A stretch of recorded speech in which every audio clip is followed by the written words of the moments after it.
Memang kalau kita lihat secara sempit mungkin teman-teman berpikir, emang ada hubungannya ya kalau saya maafin seseorang saya dapat duit? Yes, Ada. Tapi susah kalau misalnya Betul. udah jelasin cuma sesempit itu. Adik sepupu saya, Mas Teguh, ada di dalam satu kondisi yang tadinya sangat sakit hati berubah menjadi sangat banyak rezekinya setelah memaafkan.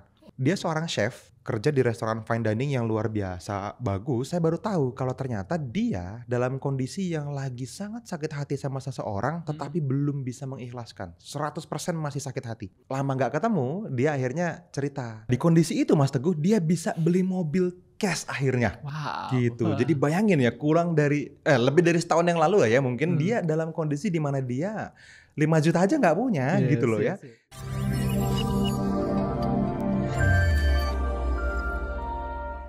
Halo teman-teman Kedamaian ID, kembali lagi ya, masih bersama saya dan Mas Fadli. Yes, Oke. Mas Teguh ya, yang agak rapi ya kayaknya, apa yang beda ya? Kita pakai jas ya. Oke lah. Oke. Nah, Oke, bahas teman-teman. apa nih Mas Teguh? Hari ini saya mau bahas apa ya? Ini Mas Fadli, tentang memaafkan ya, tentang memaafkan. Oke, jadi gini. Ceritanya gini Mas Fadli, tentu ya teman-teman Kedamaian ID juga pasti punya seseorang di masa lalunya gitu ya yang pernah menyakiti teman-teman gitu ya. Dan kita maafkan. Atau bisa jadi kejadiannya entah itu karena apa misalnya hutang nggak dibayar misalnya kan gitu kan. Atau ketika dia mau hutang nggak dikasih, merasa disakiti, dihina gitu kan. Atau bahkan ke hubungan misalnya ya kan, dikhianati karena hubungan. Kan sakit hati. Nah terus dari sakit hati tersebut Mas Ali, kan kita perlu memaafkan untuk memperlancar rezeki. Yes. Nah ini bener nggak sih Mas gitu ya kan? Bener nggak gitu? Bisa nggak dari memaafkan ini uang itu bisa mengalir ke saya itu dalam bentuk seperti apa gitu? Kalau kita ngomongin tentang energi ya, kita ngomongin tentang forgiveness ini sangat ngaruh sama uang. Sangat ngaruh sama rezeki lah, nggak cuma uang ya teman-teman. Ini efek positifnya ini bisa terjadi di seluruh area kehidupan kita ya, bukan cuma kekayaan, bukan cuma finansial, yang nantinya akan jadi sangat-sangat produktif karena forgiveness, karena memaafkan gitu. Makanya kita perlu satu kerangka berpikir dulu nih ya, bahwa semuanya adalah energi kan ya, kekayaan ya energi, uang energi gitu kan, kesehatan energi, hubungan ya energi gitu, rezeki apalagi, spiritualitas energi, perbaikan mindset Anda itu energi gitu kan, makna dalam hidup, passion Anda itu energi, semua energi, status sosial segala macam, penghargaan orang lain gitu ya, semuanya energi. Rezeki-rezeki yang kita harap kita terima. Nah, memaafkan itu bikin kita bisa lebih banyak rezekinya. Itu bener adanya. Karena ketika kita memaafkan, kita punya satu energi tambahan yang disebut sebagai keikhlasan. Nah, ikhlas ini yang teman-teman perlu sadar powernya. Ikhlas ini bukan berarti teman-teman gak ngapa-ngapain. Tapi ikhlas ini membuat kita mengizinkan apapun yang Tuhan kasih terjadi. Siap menerima apapun kejadian yang akan diberikan sehingga kita percaya yang terbaik yang terjadi. Nah bayangin ketika kita mengizinkan Tuhan ambil alih kejadian secara utuh tanpa kita berusaha mengontrol atau kita singkat menjadi ikhlas. Powernya kan bumi dan langit Mas Teguh. Yang tadinya kita usahain pakai tangan kita yang serba tidak mampu ini ya, dengan segala kelemahan kita kasih sekarang. Ya Tuhan, sekarang aku kasih nih segala potensi yang mungkin terjadi saya serahkan kepadamu gitu. Saya ikhlas apapun yang terjadi. Habis itu kan jadi kekuatan saya dan Tuhan. Kekuatan Tuhan jadinya kan di belakang kita gitu. Betul. Yang ada di belakang kita yang ya ini bukan 1 tambah 1 teman-teman, gila gede banget gitu loh. Nah, memaafkan tuh di situ. Kondisi powernya gitu. Memang kalau kita lihat secara sempit mungkin teman-teman berpikir emang ada hubungannya ya kalau saya maafin seseorang saya dapat duit? Ada. Tapi susah kalau misalnya udah jelasin cuma sesempit itu gitu. Makanya teman-teman mungkin perlu punya gambaran utuhnya gitu ya. Atau lebih gampangnya gini, Mas Teguh punya nggak kondisi di mana maafin terus ada rezeki malahan? Yes, sangat banyak. Gimana? Gitu, Coba. Sangat banyak. Ceritanya gini. Contoh gini deh, saya pernah memaafkan, seseorang, dia pernah minjem uang ke saya gitu ya kan. Halo teman-teman, sorry saya potong videonya ya. Saya pengen kasih info spesial banget untuk teman-teman semua. Kalau misalnya Anda suka dengan konten seperti yang sedang Anda tonton di YouTube ini, maka teman-teman akan sangat suka kalau misalnya kita bisa ketemu langsung secara live. Kita teman-teman lagi bikin sebuah webinar khusus ya, di mana ini akan kita bikin gratis untuk teman-teman semua dan Anda bisa ikutan. Caranya gimana? Teman-teman langsung aja cari di kolom deskripsi di bawah video ini, Anda daftarkan diri Anda di webinar terdekat itu dan kita akan bisa ngobrol secara langsung di dalam webinar online-nya ya. Jadi pastikan Anda terdaftar dan silahkan lanjut nonton videonya.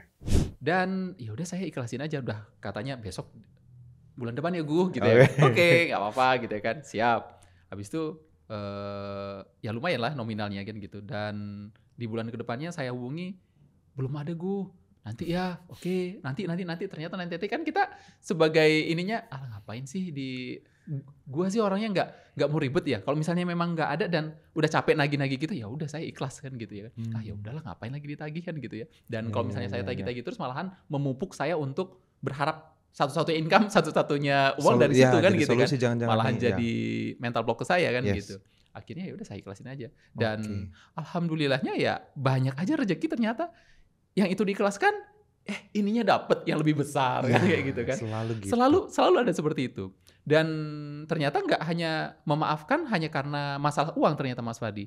Entah itu masalah misalnya kita direndahin ya kan di depan pasangan kita, di depan keluarganya misalnya kan gitu ya. Ya udah saya juga ikhlasin aja gitu. Dan terbukti ya alhamdulillah ya. Alhamdulillah posisi saya sekarang ya bukannya ya, lebih baik lah dari tuh alhamdulillah sebelum kejadian gitu, itu sebelum mungkin. kejadian itu gitu. Dan daripada mereka gitu. Termasuk itu. Iya. Gitu. Wih, iya. Dan aturan main ini berlaku untuk semua semua keadaan teman-teman. Makanya memang kenapa saya sebutnya aturan main ya, karena yang pertama ya saya pengen teman-teman ngerasain kalau ini tuh playfulness energinya ya, teman-teman happy aja gitu, teman-teman ikhlas aja. Karena kalau nggak ini ya ini yang terjadi kan sama aja harusnya gitu ya, yang terbaik yang selalu terjadi. Jadi teman-teman perlu melihat ini sebagai point of view aturan main ya. Gitu, karena ada permainan ini di dalamnya ya, permainan Tuhan ya, permainan kehidupan ya. Jangan-jangan ada yang nggak tahu kalau ada permainannya, gimana mau pelajarin aturan main kan? Emang kalau ternyata nggak tahu di dalam sini ada permainan. Nah, aturan main dalam hati kita gitu ya, aturan main bahwa memaafkan itu mendatangkan rezeki, itu aturan main yang valid, ada ya gitu. Nah, saya juga ada satu cerita nih, adik sepupu saya Mas Teguh, itu ada di dalam satu kondisi before afternya yang tadinya sangat sakit hati berubah menjadi sangat banyak rezekinya setelah memaafkan. Gitu. Jadi ada satu hari di mana ketika saya mulai bangun usaha ya, bangun bisnis gitu ya, ada baru 1-2 perusahaan, kita masih startup, baru mulai tahun-tahun pertama gitu ya, masih struggle lah. Nah kondisinya kan kita lagi ini juga ya, lagi dalam kondisi di mana kita juga nggak mampu hire banyak orang, nggak mampu bayar expert yang gajinya mahal gitu kan ya untuk ngerjain banyak hal. Nah di kondisi itu ada sepupu saya ini datang, ceritanya curhat gitu, dia cerita, ini dia seorang chef, udah kerja di restoran fine dining yang luar biasa bagus sebetulnya di daerah Jakarta dan oke lah, making money.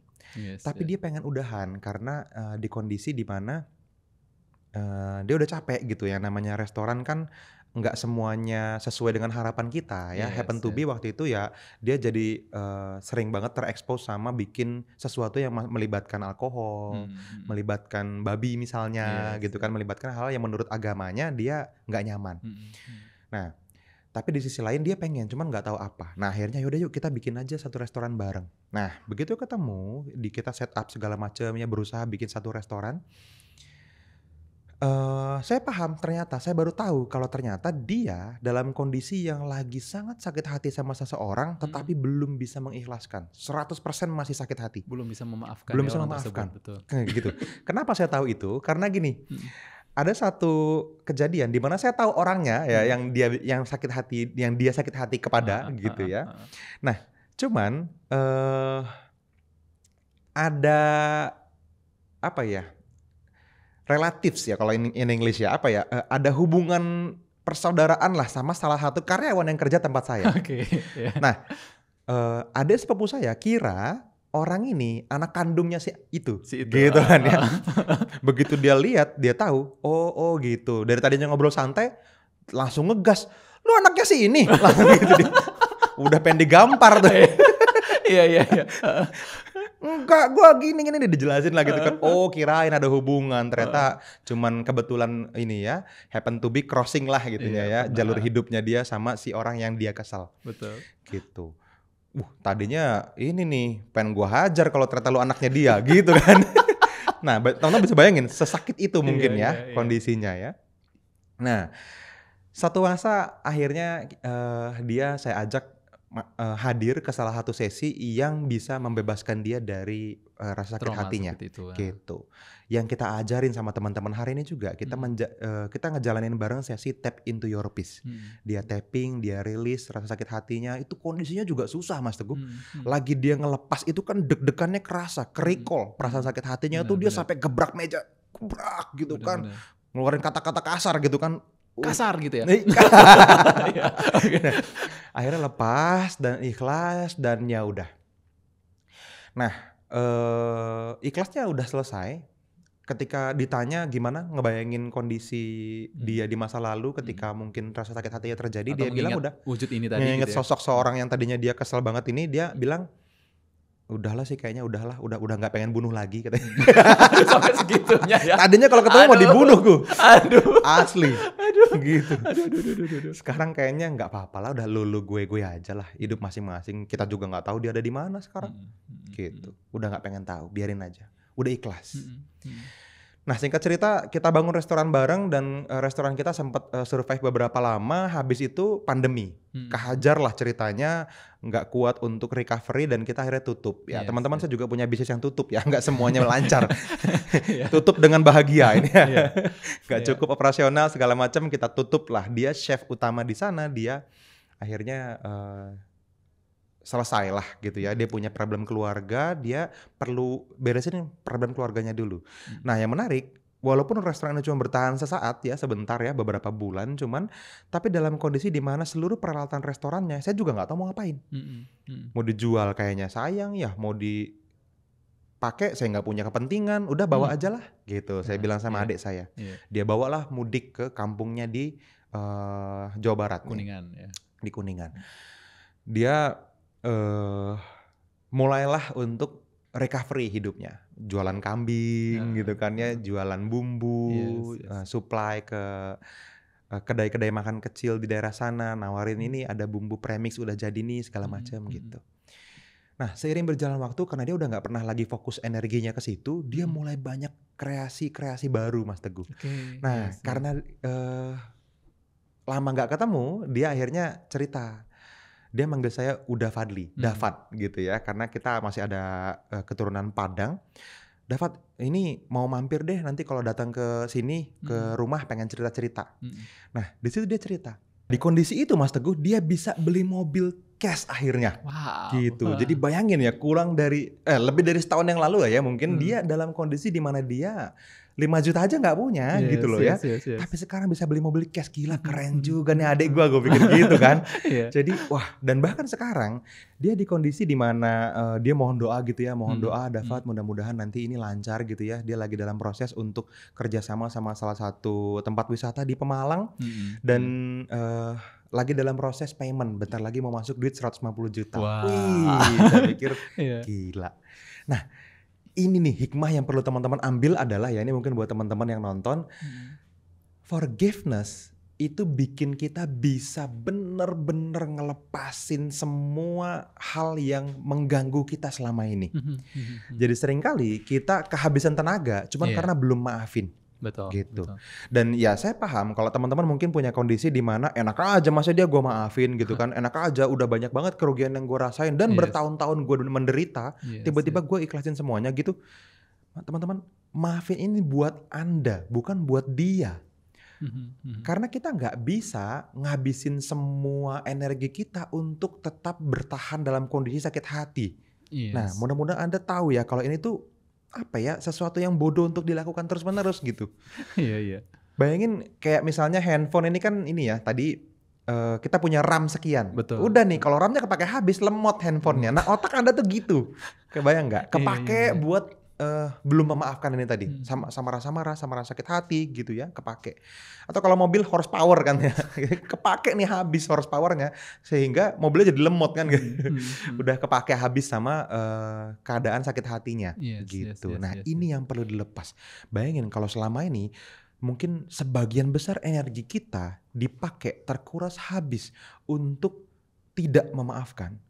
Sisanya baru Anda pakai untuk produktivitas hidup. Mungkin memang selama ini yang Anda terima itu kecil banget loh. Aslinya Anda tuh punya potensi gede banget. Cuman karena selama ini nggak pernah dikasih izin untuk dipakai, masih horsepowernya, RAM-nya ini masih kepake untuk yang tadi gitu ya, untuk mempertahankan perasaan sakit hati kepadanya gitu kan, untuk membuat dia tetap bertahan dengan kondisi ego di mana enak aja masa gue maafin gitu aja. Muter di situ, sisanya dipakai buat produktivitas. Ya ampun, ini kan zolim sama diri sendiri. Zolim sama orang-orang yang Anda sayang. Seharusnya mereka punya kehidupan yang lebih baik. Seharusnya Anda bisa sedekah lebih banyak. Cuman karena belum maafin doang. Yes. Sayang banget tadi ya. Horsepowernya atau ROM-nya tadi ya kepake 80%, yang dipakai untuk kehidupannya 20% berarti kan gitu ya. Iya, bayangin. Harusnya kan 5 kali lebih gede kan. Bener. Cuman 20%, harusnya 100% kepake untuk produktivitas kan. Ini memang ngaruh langsung menurut saya. Gitu. Makanya teman-teman perlu clearing ya. Ini definisi memaafkan itu bukan berarti Anda setuju sama kejadiannya. Atau Anda setuju sama kehidupan yang menimpa Anda. Atau sama perkataannya yang dahulu menyakiti Anda. Bukan. Ini bukan tentang setuju gak setuju. Tapi tentang Anda pengen lepas dari beban yang selama ini Anda bawa-bawa dan capek. Capek loh teman-teman. Sakit hati itu capek. Ya kan? Kesel itu capek. Dan bisa mengundang penyakit juga kan tentunya. Kan kalau gitu. diterusin ini lama-lama penyakit fisik jadinya gitu kan. Mungkin asam lambung, mungkin migrain, lama-lama jadi penyakit yang lebih serius. Gitu. Yang rugi masa diri sendiri dan gak mau masa berhenti. Ya janganlah. Memaafkan itu lebih berarti Anda pengen lepas dari akar pahit masa lalu. Pengen lepas dari mindset yang membebani Anda selama ini. Dari abundance block yang ngeblok rezeki Anda selama ini. Jadi memaafkan itu buat Anda, bukan buat dia. Memaafkan itu selfish. Memaafkan itu ego baik untuk Anda sendiri. Untuk diri sendiri. Mau orangnya ngapain terserah. Tapi sayanya mau sembuh dan take off luar biasa naik. Saya udah waktunya nih Mas Fadli nerima rezeki yang gede. Saya sekarang mau maafin. Nah, manfaat memaafkan itu mindsetnya gitu. Gitu. Jadi forgiveness ini satu hal yang mungkin tidak mudah dilakukan tetapi akan sangat berpengaruh sama hidup Anda ya. Makanya mungkin buat teman-teman tap into your peace ini bisa jadi satu jembatan untuk membuka banyak banget keberlimpahan. Karena cuman dengan memaafkan aja, pakai tap into your peace kan gampang. Mungkin kalau secara teori susah-susah, ini udahlah. Memang susah kalau cuma ngomong. Kalau teman-teman praktekin tap into your peace ya yang diajarin di Kedamaian ID, ngobrol sama teman-teman konsultan edukasi kita, minta rekaman videonya gratis kok, boleh minta teman-teman. Anda akan dapetin panduan untuk bisa memaafkan, habis itu rezeki datang. Hanya sesederhana itu sebenarnya kan gitu, bener. Sesimpel itu. Yes, mungkin bisa jadi rezekinya nggak datang ujuk-ujuk langsung ya saat itu juga gitu kan. Tapi paling tidak kan kitanya yang sehat ya kan, setahun 2 tahun kemungkinan besar orang-orang yang datang juga pasti kan orang-orang yang baik juga ke kitanya gitu. Dan kita nggak tahu orang dari mana, orang yang seperti apa datang ke kita dan memberi efek dan rezeki kepada kita yang lebih besar lagi kan. Bener banget. Dan penting banget kan ternyata ketika kita punya magnet rezeki yang kuat. Karena sisa 20% tadi selama ini magnetnya kekuatannya cuma 20%, sekarang 100%. Wah, bener. Gitu ya. Itu porsi weight no break gitu. Ugal-ugalan udah rezekinya. Iya. Oke. Mungkin buat teman-teman ya, kalau misalnya teman-teman punya cerita gitu ya. Saya juga Mas Fadli seperti itu. Saya pernah memaafkan seseorang dan ternyata rezeki saya bertambah. Ya silahkan ya, tulis di dalam komentar sini. Komen ya, sharing. Kalau misalnya pun ada Mas Fadli saya udah memaafkan ini tapi malah rezekinya seret, tulis juga ya. Ini kita bisa tahu nanti. Ya, kita perlu cari tahu. Kita perlu cari tahu gitu. Selalu gitu. Thank you Mas Fadli ya. Sama-sama. Sampai ketemu juga. Sampai ketemu lagi di video-video berikutnya. Sampai ketemu. See you and bye-bye.